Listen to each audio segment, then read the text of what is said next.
Hi, my name is Alyse. I'm a nutrition educator with the nutrition education team at the Community Food Bank of New Jersey. The best part of my job is getting to be in the kitchen and cook fun recipes. Do you like to help out in the kitchen? Whether I'm making oatmeal for breakfast, having a sandwich for lunch, or even having a fruit as a snack, I make sure that I'm always staying safe. In this short video, we're going to talk about some kitchen safety rules to help you become the best chef you can be. First, let's dress for success. If you have long hair, let's tie it up. And avoid wearing any loose clothing or big accessories to make sure it doesn't come into contact with our food or touch any hot appliances.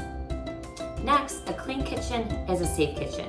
So make sure you wipe down any countertops you will be using with soap and water, and that is clear of any materials or items that you will not be using while you are cooking. That way you have plenty of space to work. All right, what's next? Now that your workspace is clean, let's wash your hands. Before touching any food, or even while you're cooking, especially if you're touching raw food like uncooked meat, it's always important to wash your hands with soap and warm water. Do you know how long to wash your hands for? Yep, 20 seconds. That's singing the alphabet once or a happy birthday to yourself twice. A, B, C, D, E, F, G.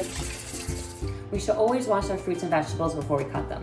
Think about all the people who have touched it before you.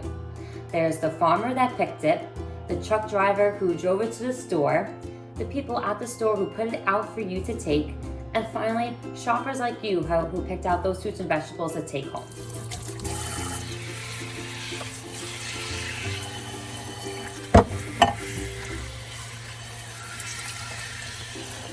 Now that our workspace, hands, and food has been cleaned, we can get started.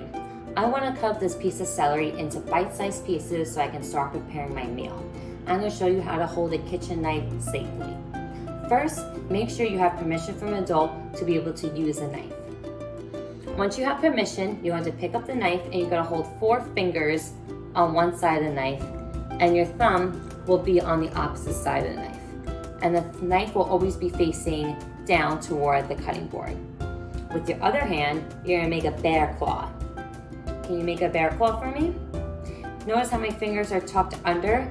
That's going to protect my fingertips from the sharp part of the knife. You always want to make sure that your eyes are on the knife so you can see what you're cutting, and your knife is always pointing down to protect yourself and others around you. If you accidentally drop or knock your knife off the kitchen table, that's okay. Just step back and wait for the knife to fall. Don't try to catch a falling knife. Once it has hit the floor, you can safely pick it up by its handle.